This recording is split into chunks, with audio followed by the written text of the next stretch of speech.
insyaallah. Baik hadirin sekalian, sebelum kita mulai majelis ini, saya ingatkan sedikit ada pada majelis ini. Ya. Kita tawajuhkan hati kita, badan kita, jasad kita duduk di majelis, fikir kita pun di majelis. Ya. Jangan ada yang melamun pikir di pasar, di toko, di rumah. Apalagi yang main handphone, chatting. Ya. Kita nggak lama-lama Pak. Kalau nanti saya lihat satu orang ketiduran, langsung wabillahi taufiq wal hidayah. Ulang lagi, kita lanjutkan perjalanan. Setuju ya? Maka angkat kepalanya, buka matanya, semuanya angkat kepala, buka mata. Kalau kita tawajuh dalam majelis, insya Allah semua yang saya sampaikan nanti bapak-bapak akan ingat dan bisa menghafalkan. Amin. Ada pesan dalam hati. Jadi hadirin sekalian, kita bersyukur kepada Allah Subhanahu wa taala karena Allah Subhanahu wa taala telah memberikan kita seorang nabi yang terbaik. Nabi yang terindah wajahnya. Nabi yang paling mulia akhlaknya. Seluruh kebaikan nabi-nabi Allah taala berikan kepada nabi kita Muhammad sallallahu alaihi wasallam. Semua yang berurusan berhubungan dengan Rasulullah sallallahu alaihi wasallam itu terbaik. Bahkan kita umatnya dikatakan sebagai umat yang terbaik. Kuntum khaira ummatin ukhrijat lin-nas. Bahasa yang terbaik adalah bahasanya Rasulullah sallallahu alaihi wasallam. Lughatul Arabiyyah di Quran, bahasa kubur, nanti bahasa jannah, surga itu bahasa Arab. Maka teman-teman belajar bahasa Arab juga. Bahasa yang terbaik bahasa Arab. Kampung yang terbaik kampungnya Rasulullah sallallahu alaihi wasallam. Tempat kelahiran yang terbaik Makkah, kotanya Nabi sallallahu alaihi wasallam. Keluarga yang terbaik adalah keluarganya Rasulullah sallallahu alaihi wasallam. Keturunan yang terbaik adalah keturunannya Rasulullah sallallahu alaihi wasallam. Ya, maka jangan suka Pak menghinakan para habaib, tak boleh. Karena mereka punya nasab, punya hubungan kekeluargaan dengan Nabi sallallahu alaihi wasallam. Subhanallah. Fikir yang terbaik adalah fikirnya Rasulullah sallallahu alaihi wasallam. Sahabat yang terbaik adalah sahabatnya Rasulullah sallallahu alaihi wasallam. Siapa yang berani-berani menghina sahabat Nabi, dia kafir. Nggak main-main. Ya, berani-berani orang menghina salah satu dari sahabat Nabi sallallahu alaihi wasallam, dia kafir. Dan kerja yang terbaik adalah kerjanya Rasulullah sallallahu alaihi wasallam. Apa kerja Nabi? Mendatangi manusia dari rumah ke rumah, dari pintu ke pintu, dari lorong ke lorong, masuk pasar keluar pasar, menyisiri pesisir pantai, naik gunung turun gunung, menyeberangi lautan dan samudra, melewati batas negeri dan negara. Itu Nabi kerjakan.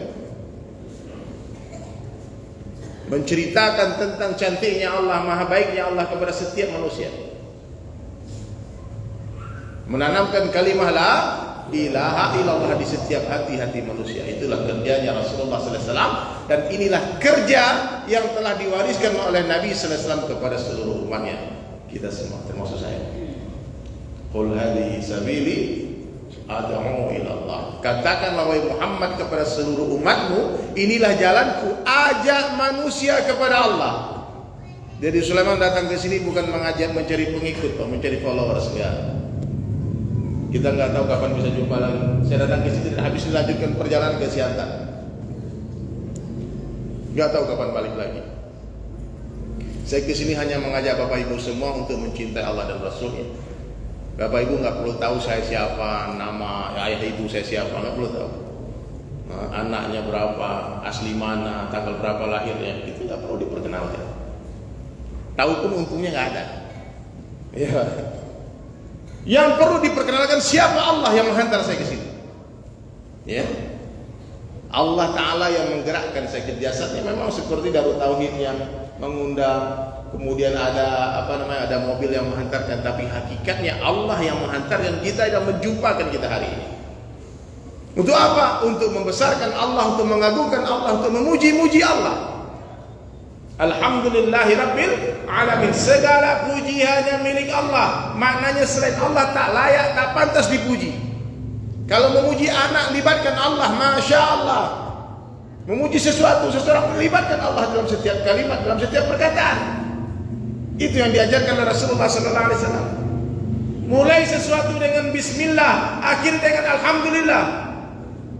Libatkan Allah.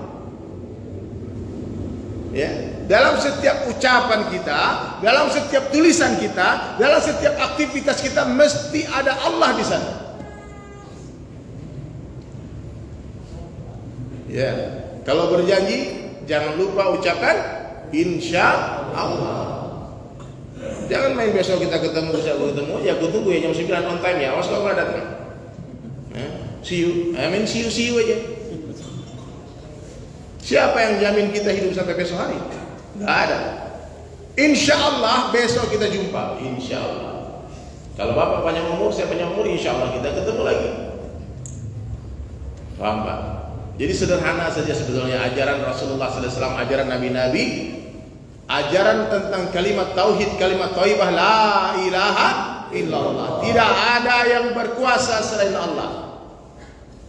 Presiden tak punya kekuasaan, gubernur tak punya kekuasaan, bupati wali kota tak punya kekuasaan, pak camat tak punya kekuasaan. Jangankan menguasai orang lain, orang banyak, menguasai diri mereka pun mereka tak mampu. La ilaha illallah. Siapa yang berkuasa? Kurang keras suaranya apa? Siapa yang berkuasa? La ilaha illallah. Selain Allah dikuasai. Allah kuasa, makhluk tak kuasa. Siapa makhluk selain Allah? Termasuk Jibril alaihissalam itu pernah diusir sama Nabi Ibrahim. Tahu ceritanya? Nabi Ibrahim mengusir mereka Jibril. Coba-coba nawarkan bantuan memadamkan api, menyelamatkan Nabi Ibrahim. Nabi Ibrahim mau dibakar sama Raja Namrus karena telah ada itu. Api sudah menyala. Datang Jibril alaihissalam. Setelah dua malaikat datang dinafikan. Minta tolong sama aku. Hei Ibrahim, apa jawaban Nabi Ibrahim? Hasbunallah, cukup bagiku Allah. Diusir Pak. Ini ada masalah sedikit yang terbayang. Siapa orang kaya yang bisa bantu saya? Orang pintar mana yang bisa tolong saya? Dukun mana yang bisa bantu saya? Polisi mana yang bisa backing saya? Aina Allah? Kapan kita libatkan Allah? Ada masalah yang terbayang suami. Oh mana suami saya? Gak ada suami saya. Siapa yang minta? Saya mau gantung kepada siapa? Minta kepada siapa? Ini kesyirikan yang kita lakukan tanpa kita sadari. Bahkan banyak laki-laki di antara kita suami-suami ini Pak yang telah menuhankan diri di rumah-rumah mereka.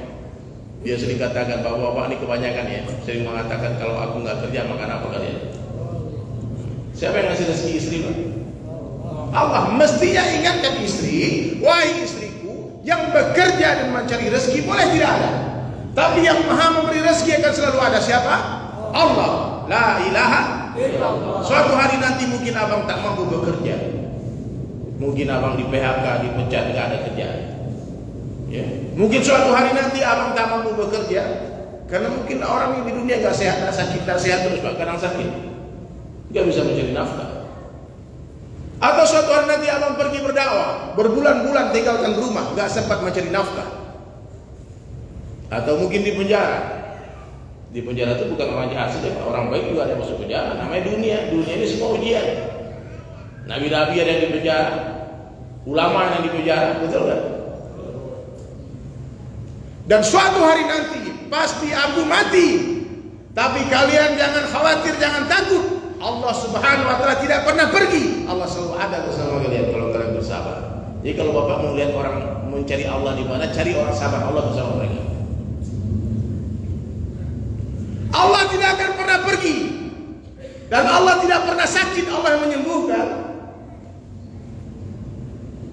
Allah tak mungkin di penjara dan Allah tak yang menghidupkan dan tak pernah mati. Allah mampu memberi kalian rezeki melalui tanganku. Allah mampu memberi kalian rezeki melalui tangan orang lain. Ataupun Allah tidak gunakan tangan siapapun juga, Allah langsung yang menghantarkan rezeki kepada kalian. Jangan takut.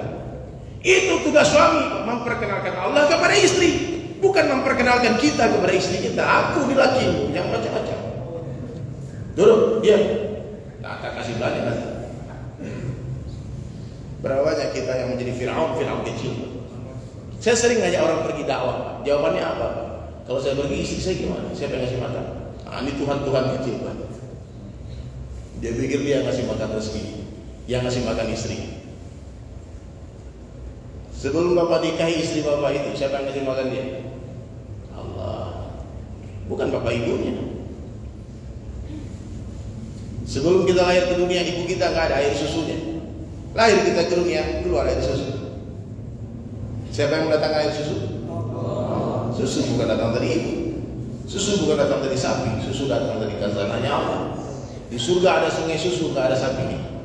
La ilaha illallah. Nggak ada sungai madu. Ada sungai madu, nggak ada lebahnya. Nah, kita kenal Allah. Ini yang penting dalam mudzakarah iman ini, tausiah bayat-bayat ini yang hilang hari. Orang nggak lagi bicara Allah. Tak lagi bercerita tentang kibri Allah, kebesaran Allah. Yang dibicarakan kehebatan ustaz itu, bapak itu, wali itu, ulama itu, Allahnya mana? Nah, betul nggak Pak? Oh hebat. Aneh Allah. Nah, ada yang hebat dari Allah. Nah, maka ada tipsnya, ada ilmu nih, mungkin bermanfaat ilmu ini buat jamaah sekalian. Ya, mudah-mudahan dipahami. Sederhana tapi jarang orang yang paham. Mulai hari ini, jangan bicara apapun kecuali libatkan Allah dalam setiap perbicaraan kita. Maksudnya gimana ini? Kalau nggak ada Allahnya jangan ngomong. Seperti itu bicara sia-sia atau mungkin dosa. Masa tiap ngomong ada Allah? Iya. Kalau panas katakan Allah yang kasih panas. Siapa yang kasih panas? Allah. Bukan api. Nabi Ibrahim itu menggigil dalam kobaran api. Kedinginan. Api tak bisa membakar tanpa izin Allah. Api tak bisa memanaskan tanpa izin Allah. La ilaha illallah. Kalau dingin katakan Allah yang kasih dingin. La ilaha illallah. Kita tidak hidup namun dihidupkan oleh Allah. Allah yang hidupkan kita. Kalau lihat orang mati katakan Allah matikan dia. Siapa yang matikan? Allah. Bukan COVID yang matikan, bukan Corona yang matikan. Kenapa dia mati? Allah matikan dia. Allah kalau mematikan orang nggak perlu tua, nggak perlu sakit, suka-suka Allah aja. Lagi dengar bayar bisa mati. Lagi ceramah nih kalau itu bisa mati. La ilaha. Lagi main bola orang mati. Olahraga mati. Nah, jadi libatkan Allah. Kita tidak berjumpa namun dijumpakan oleh Allah. Kita tidak berpisah tapi dipisahkan oleh Allah. La ilaha illallah. Hanya Allah satu-satunya zat yang berkuasa menjumpakan orang yang berpisah dan memisahkan orang yang berjumpa. Hanya Allah yang mampu menjauhkan orang yang berdekatan dan mendekatkan orang yang berjauhan. La ilaha illallah. Allah mampu menghidupkan orang mati dan mematikan orang hidup. Dimatiin, dihidupi lagi bisa. La ilaha illallah. Allah kuasa hati sekalian memasukkan siang ke dalam malam, malam ke dalam siang, mengeluarkan yang hidup dari yang mati dan mengeluarkan yang mati dari yang hidup, yang menurunkan hujan, yang mengatur seluruh suasana dan keadaan adalah Allah, yang menaikkan raja-raja adalah Allah, yang menurunkan raja-raja adalah Allah, yang memuliakan adalah Allah, yang menghinakan adalah Allah. La ilaha illallah. Allah mampu memuliakan orang biasa tanpa jadikan dia raja. Allah pun mampu menghinakan raja-raja tanpa mengambil kerajaannya. Allah mampu membahagiakan orang miskin tanpa memberi dia harta. Allah mampu menyusahkan orang-orang kaya tanpa mengambil hartanya. Everything in the hand of Allah. Semua berada dalam genggaman Allah. Apa saja yang Allah kehendaki terjadi, pasti terjadi. Apa saja yang Allah kehendaki tidak terjadi, tidak akan terjadi. Kita cuma bisa menerima takdir Allah. Kita punya mau, saya punya mau, jamaah punya mau, tapi yang berlaku maunya siapa? Maunya Allah. Maka kata Sayyidina Ali radhiyallahu anhu, ketika doaku diterima oleh Allah, aku bahagia. Dan ketika doaku tidak diterima oleh Allah, tidak dikabulkan Allah, aku pun bahagia. Kenapa? Karena ketika doaku diterima oleh Allah, berarti Allah merestui keinginanku. Tapi kalau doaku tidak diterima oleh Allah, maka itu adalah keinginan Allah yang berlaku. Jadi begitu Pak. Orang beriman itu santai saja hidup. Sedih sebentar. hentakan kesedihan orang beriman tuh ketika terjadi itu, habis itu dia ingat Allah, dia kembalikan kepada Allah, dia hilang bukan, hilang sedih, semua milik Allah. Siapa yang punya apa? Allah.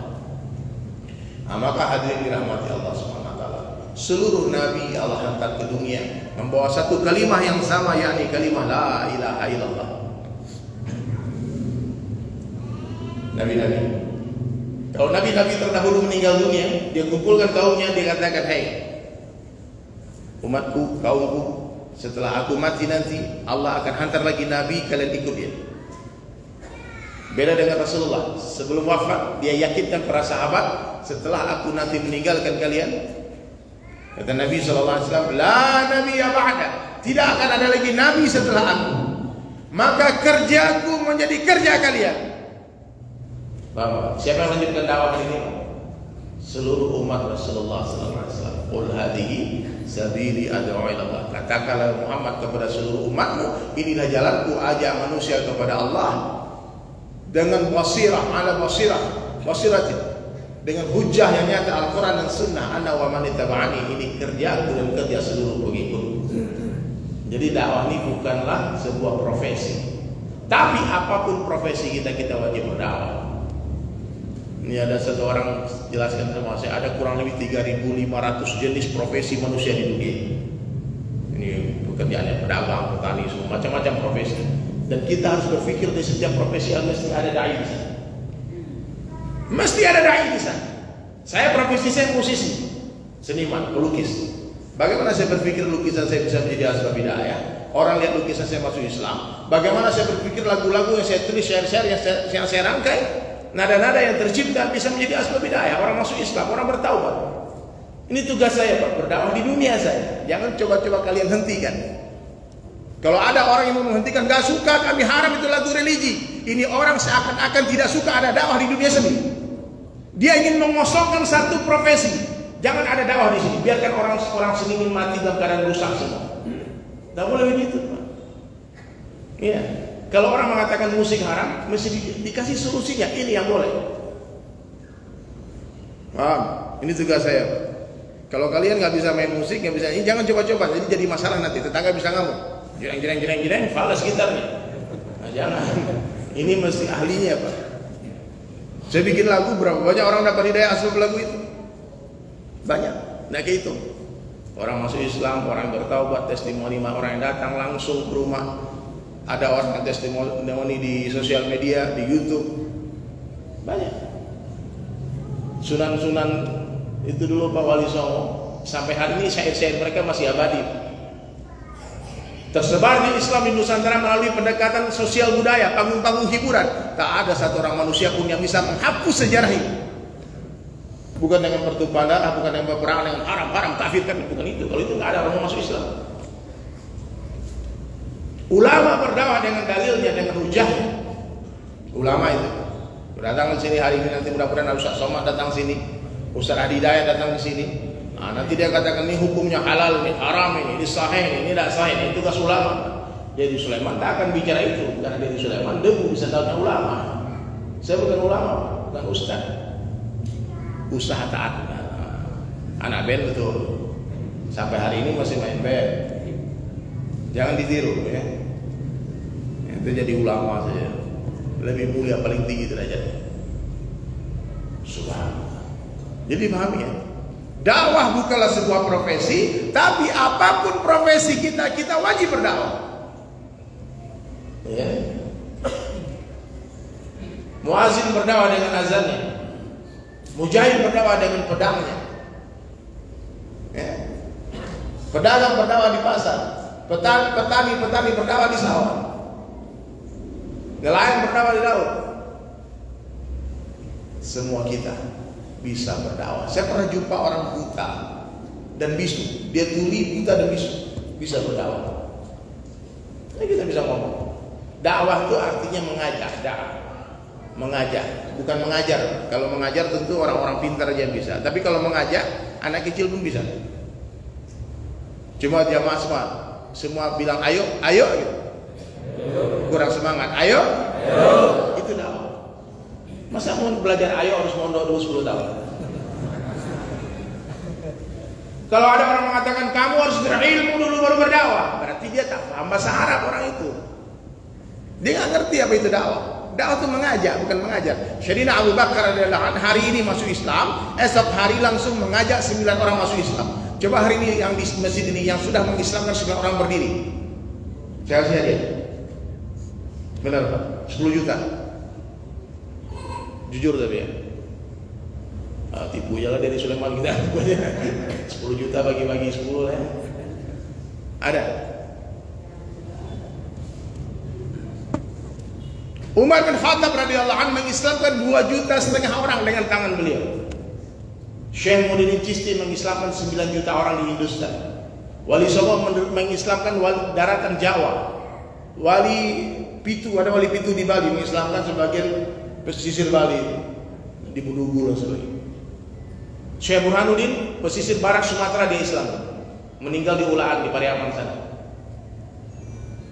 Kita berapa? Masalahnya apa? Kenapa berpuluh tahun kita jadi orang Islam, kita belum mengislamkan orang? Karena kita memang tidak ada niat untuk mengajak orang masuk Islam. Ini Sumatera Utara ini banyak non Muslim, Pak.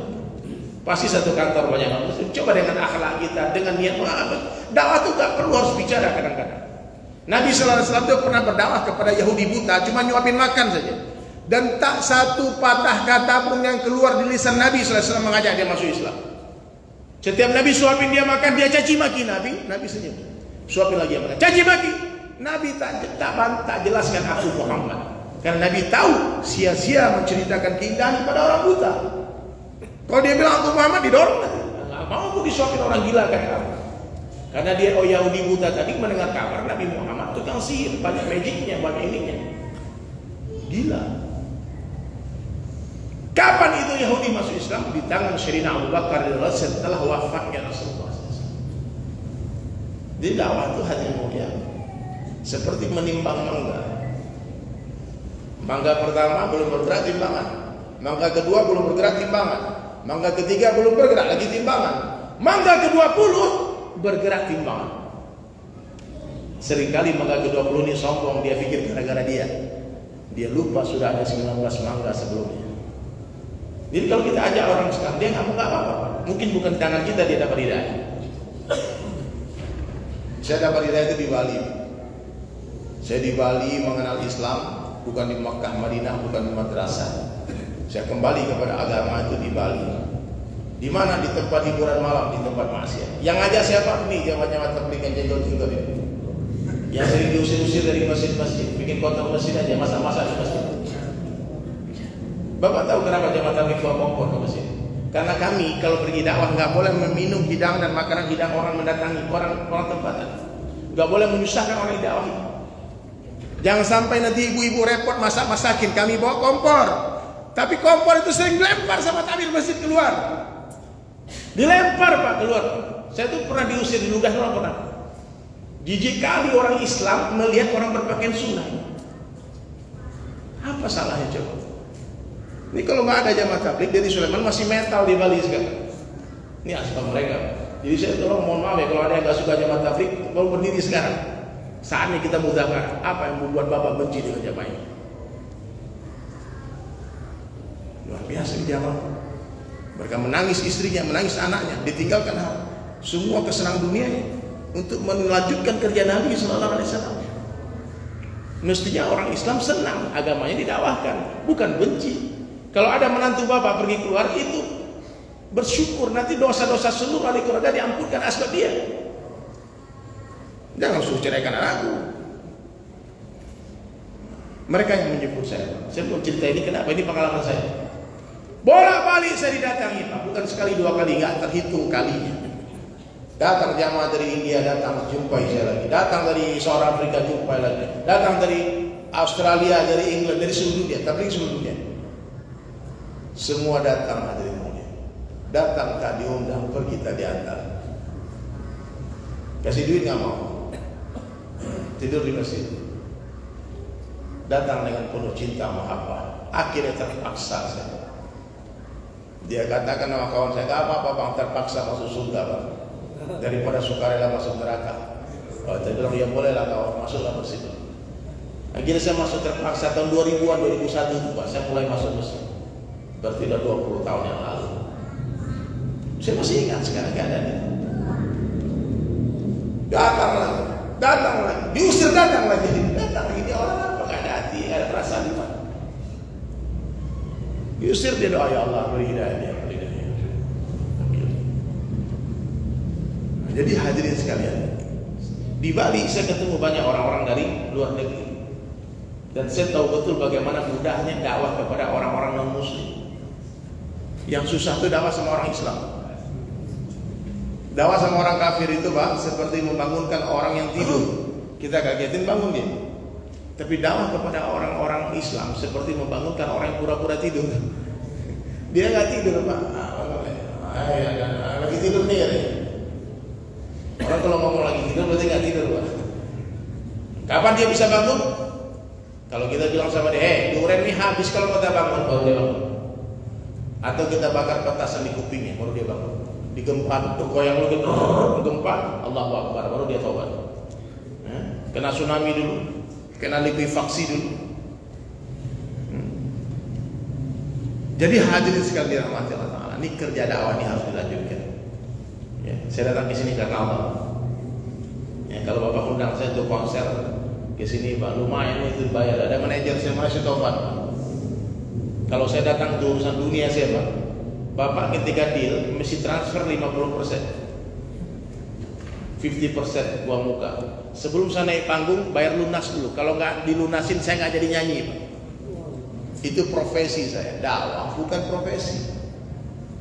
Saya datang di sini. Datang karena ini ajakan dari teman-teman Darut Tauhid.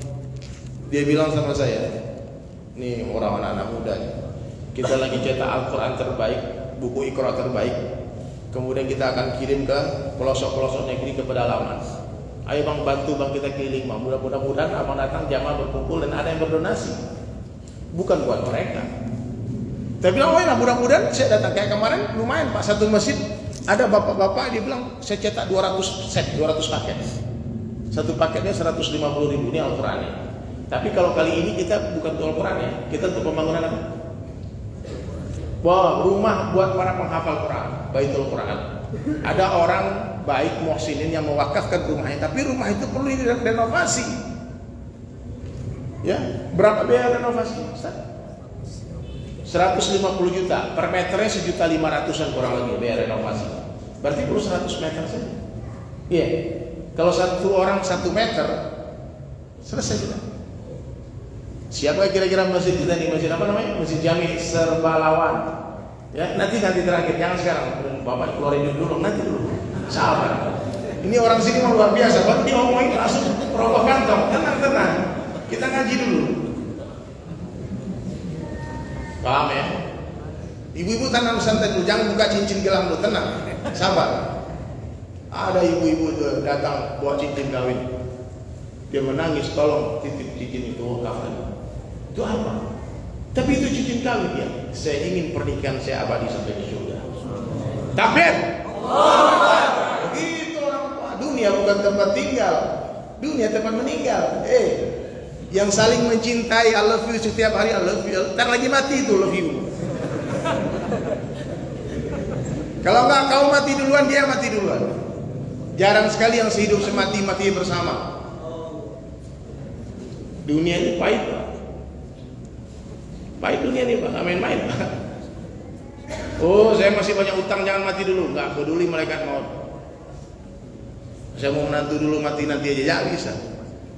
Doa semoga, ya Allah, aku masih muda ya Allah, tolong panjangkan umurku, jangan mati dulu ya Allah sebelum aku menikah. Kata Allah, oke, kabul. Habis menikah, doa lagi sama Allah, ya Allah, aku sudah menikah, panjangkan umurku ya Allah. Aku ingin punya anak ya. Allah bagi anak. Setelah anak lahir, doa lagi, ya Allah, panjangkan umurku ya Allah, jangan matikan aku dulu ya Allah. Aku ingin melihat anakku tumbuh remaja dewasa ya Allah. Setelah remaja dewasa, doa lagi sama Allah, ya Allah, sebentar lagi anakku menikah ya Allah. Jangan matikan dulu, biar menantu dulu ya Allah. Banyak Allah kabulkan lagi nih, panjang umur lagi nih. Malaikat mau datang 70 kali tiap hari nih, mantap nih. Tapi dia doa jangan mati dulu, jangan mati dulu. Terus sudah tua, udah punya menantu, belum haji, belum umrah, doa sama Allah, ya Allah, hajikan aku ya Allah, umrahkan hormati ya Allah. Nah, setelah haji umrah, doa lagi di Ka'bah, ya Allah panjangkan umurmu ya Allah. Malaikat mau colek dia, kamu mati ya lagi.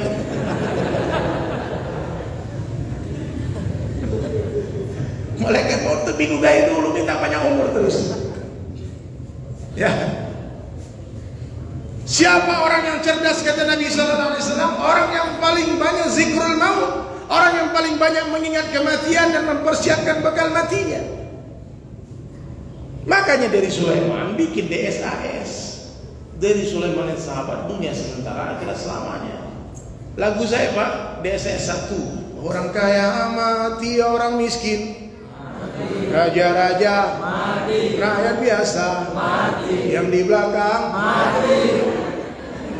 Gak tahu pengajian belakang duduk bersandar. Yang di samping mati. Yang di tengah mati. Yang ceramah mati. Itu DSS 1. DSS 2 tahu nggak? Ada yang tahu? Dunia ini tempat meninggal, bukanlah tempat kita tinggal. Kita semua akan kembali padanya. Sedih sementara, bahagia sementara, sakit sementara, sehat sementara, cantik sementara,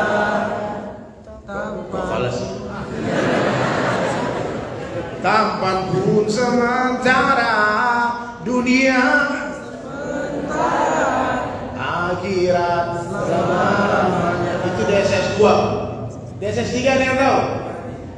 3. DSS 3 itu bukan 3 hari, itu DSS 4. DSS 3 itu saat ini dunia nyata, akhirat cerita, tapi ternyata itu takkan lama. Karena setelah mati, akhirat yang jadi nyata, dunia hanya tinggal cerita. Makanya follow tuh, subscribe YouTube-nya biar tahu. Like, comment, dan subscribe. Ya. Kalau yang di subscribe ya, dari Sulaiman yang sahabat. Biasanya sempat apa? 3 hari. Ada yang tahu lagu 3 hari? Bersyukurlah untuk hari ini, beristighfar untuk hari kemarin, insya Allah untuk hari esok. Semoga Allah merahmati kita semua. DSS semua judulnya Pak, dunia sementara akhirat selamanya. DSS 5 ada tahu? Ada lagi DSS 5. Buka YouTube ya. Habis suara saya. Ya baik, nanti saya akan closing dengan satu lagu. Tapi sekarang kita mau lihat dulu komitmen teman-teman, bapak-bapak semua. Mungkin ada satu orang yang angkat tangan. Itu renovasi rumah tahfiz, selesai aku saja, lanjutkan ceramah. Nah, ada mungkin yang berdiri gitu? Ada. 150 juta aja. Ada nggak? Saya dengar kabar di sini orang-orangnya multimilioner semua. Orang kaya-kaya semua. Apa itu? Hoax apa itu? Hoax Pak. Ini kaya semua orang. Coba diputar dulu tuh kantong amalnya itu, dicek dulu nanti. Nah, setelah itu berikan infak terbaik. Setelah itu kita tanya komitmen per meter ya. 1 meter berapa? 1,5 juta. Berarti kita perlu 100 meter buat renovasi rumah tahfiz. Ibu-ibu silakan Bu, coba cek dulu itu tabungannya, bankingnya, cincinnya, kalungnya. Karena kita bangun masjid itu, bangun rumah tahfiz itu nggak pakai duit. Kita bangunnya pakai apa? Pakai semen, pakai kayu, batu, pasir, besi. Boleh silakan lanjutkan. Bismillah.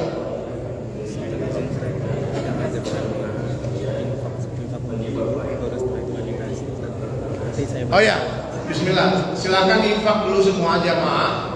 Berikan infak terbaiknya, insya Allah semoga barokah. Saya doakan semua yang bersedekah, yang berinfak pada sore hari ini untuk dari Tauhid Peduli, untuk program-program hafal Quran, untuk tempat Quran juga semuanya, insya Allah.